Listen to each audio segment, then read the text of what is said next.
Whew. All right, y'all. So it's my Saturday long run. It's 5 miles. Took me about 52 minutes. Just got it done. Currently sweating more than Ace Ventura when he was stuck in that rhino. Must have bear. It is humid out today. But this past week was technically the first week of my training program that I started to get me conditioned and in shape for the events that we have going on in Colorado. And next week will be 10 weeks out. And my goal is I'm gonna start recording some of these workouts so y'all can see like some of the exercises and some of the workouts that I'm doing to help prepare myself the best without overtraining or overworking myself, having a nice balance of weightlifting and conditioning all at the same time. So y'all, 52 minutes, 5 miles. Bruh. We got some work to do.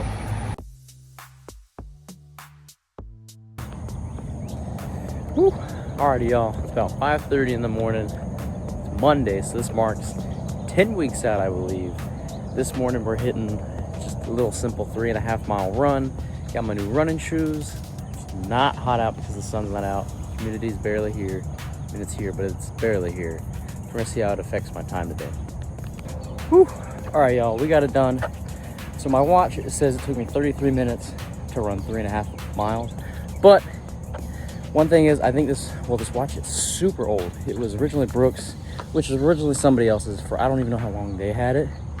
And I know this thing is not the most accurate for running because Saturday when I ran, even just simply running from our shop to our house, it's 2.2 miles. But on the watch, it literally only tracked 2 miles. So it was off by a whole 0.2 miles, which is pretty significant when running. And so today I went to a park near our house and they literally have a mile track. And if you run a whole lap, it's a mile. So I ended up running over 4 laps and this thing still only counted 3.5 miles. So I'll do the math or whatever, what I think my actual time is. I know this app my watch is not the most accurate because it's so old. Probably gonna have to use the Strava. But yeah, so we'll see what it actually is. All right, y'all, welcome back. So it's another day of running. So today I've got interval training. It's inside today because it's been pouring literally all week. And so today my style, I'll put it up on the video, but it's gonna be 8 rounds. So I'm gonna run 400 meters. And then after I run that, then I'll jog for 200 meters at a slower pace. Honestly, going back and forth between that, like I said, 8 times. We're gonna see what my speed is and my time is for today. We'll see what it looks like. I hope it's good. It's always easier indoors. And honestly, one of the best things I like to do to kind of pass the time while I'm running is there's a YouTuber I watch, and I'll put his thing in here. His name's Hang Time. He's super funny. He's got just kind of some outlandish like videos or stunts that he does. And I also really like watching him because he's a Christian YouTuber and he always intertwines the word of God in his videos. And so I'm gonna put his stuff in here so you can also see his stuff. Highly recommend watching him. My favorite videos is him with his dog Cedric. I believe I can fly. Okay, tried to hook my phone up to this treadmill, but I'm afraid it's gonna fall. And if it falls, it's falling like 20 feet and it'll be done. But anyways, we finished my running and I believe it was around 4.7 miles in about 42 minutes with this interval training. First mile I was running at about 6.5 miles.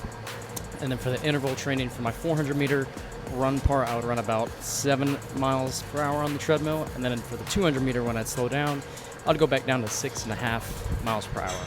And obviously I did that 8 times. And then for the last thing, once I finished that, then I finished with a mile. And I ran at a pace of 6.5 miles per hour, but I actually still had some energy in the tank. So I ended up bumping it up for the last like 4 minutes back to 7 miles per hour. And that's the time I got, which I think is significantly better than last week. I'll have to put it on here. I can't remember what it is off the top of my head, but I was definitely running at a little bit faster pace, and these new shoes definitely made a difference. So, bad start. All right, y'all, good morning. It's our Thursday morning run, which is a little bit shorter run, a recovery run. It's just about 3 miles, so it shouldn't be too long. My goal here is to avoid a lot of the mud and the rain puddles because it has been raining all week, like I said before. All right, y'all, so I just finished my run. First things first, I forgot to start the Strava app for more accurate running time. So I went off my watch again. I was already like a mile in and I realized, like, well, it's too late. So I ended up running, literally it was 3.5 perfect laps, and each lap is a mile. And so if in all reality, if it's accurately a mile, then I ran 3.5 miles in 29 minutes, but my Apple Watch only tracked 3 miles in 29 minutes. So Saturday, I'll probably most likely come back here for my long run and remember to do the Strava app for more accurate running time to see if each lap is actually a mile, or I'm just kind of make myself try to feel better and say that it is. I really do think it is more than a mile, because also every lap my watch was not tracking the same like distance. It was starting to get a little bit shorter and shorter, which was kind of concerning, but then again, it's also an old Apple Watch. So first things first, I got to start using the Strava app, or secondly, just get a new Apple Watch or like a Garmin watch for something that tracks a little bit more accurately. So I say it's 3.5 minutes, or I'm sorry, 3.5 miles in 29 minutes. We're gonna go with that.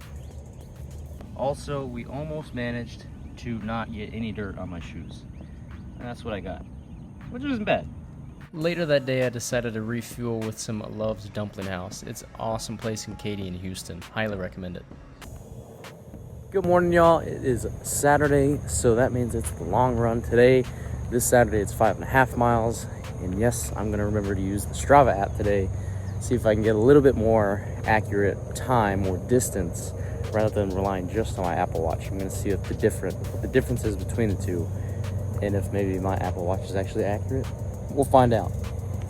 All right, y'all, so it just got done running, and here's the cool thing. I actually did more than 5.5 miles. I actually ran 7 miles today. And my time, and I'll put up on here, I believe was like 1 hour and 6 minutes. It took me to run 7 miles, and I think it was about like an average pace of like 9:23. I'll put it up here. And what's interesting is, well, the Apple Watch and Strava were pretty close. So I learned one full lap around here that's considered a mile is actually about 0.85. So the Apple Watch hasn't been off, but I ran 7 miles. That's what Strava told me. And then my Apple Watch is actually still off by 0.1. So it's a little still inaccurate. Strava's more accurate since it's using the satellite for the maps. But it's definitely recommend using Strava more than. And I will say that, sorry, that biker dude made me lose my train of thought. Bruh. Okay, so I will say the one thing is by like mile 4.5, honestly, that's where I just started praying. I was like, Lord, help me get through the rest of this. Help me rely on your strength and not my own. And honestly, I kid you not, after I prayed that, I just noticed like I had a little bit more endurance again. Like I was going and just kind of cruising through it. Obviously I'm sweating like crazy, but it helped me finish that last, I guess that would be 2.5 miles. Yeah, 2.5 miles. Thank you, God. But yeah, so very surprised to get 7 miles in today. But that's a good thing, being, I think this would be 9 weeks out still? No, 10 weeks out. I'll take it. All right, y'all, so this is the end of this video. First off, I just want to say thank you guys for watching this. I appreciate y'all wanting to watch my journey for this thing in September. And the last thing I wanted to leave y'all with is John 8:36, for who the Son sets free is free indeed. Guys, please remember that Jesus Christ is the only way. That's why he says, I am the way, I am the truth, and I am the life. God bless.